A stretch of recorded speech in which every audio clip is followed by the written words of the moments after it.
Flooding has been devastating in parts of the Midwest recently, even impacting interstates. Jacob Morse explains how the North Dakota DOT mitigates potential flooding problems.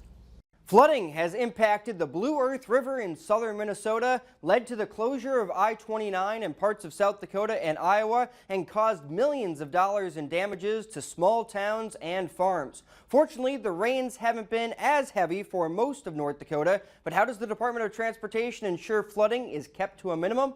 Strict design standards, going above state law by planning for 100-year flood events, especially when bridges are involved. We have a lot of bridge replacement projects. Those we have to design hydraulically to make sure that that opening size is large enough to accommodate these floods.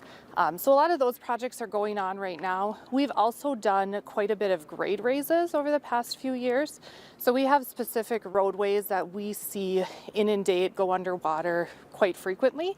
So we've really tried to start bringing those above where we see that flood typically occur to ensure that those stay dry. I-94 recently flooded from heavy rain near Cleveland, west of Jamestown. We are now looking at the hydraulics of that, trying to figure out how high we would need to bring that road up in order to ensure that that flooding doesn't occur again. Being able to rapidly respond to flooding situations starts with preparedness within each DOT district. They visit with their maintenance crews early spring, make sure they got all their signs and barriers ready to go so that we can react quickly if we need to shut down a road. Once the spring melt starts occurring, we typically pay close attention to the water levels at that site. We use USGS stream gauges or cameras to kind of help us track those water levels. Safety comes first, so road closures do happen sometimes and damage inspections are required once the water recedes. Eastern North Dakota is generally the most problematic for flooding. River levels remain high there and across much of the Midwest,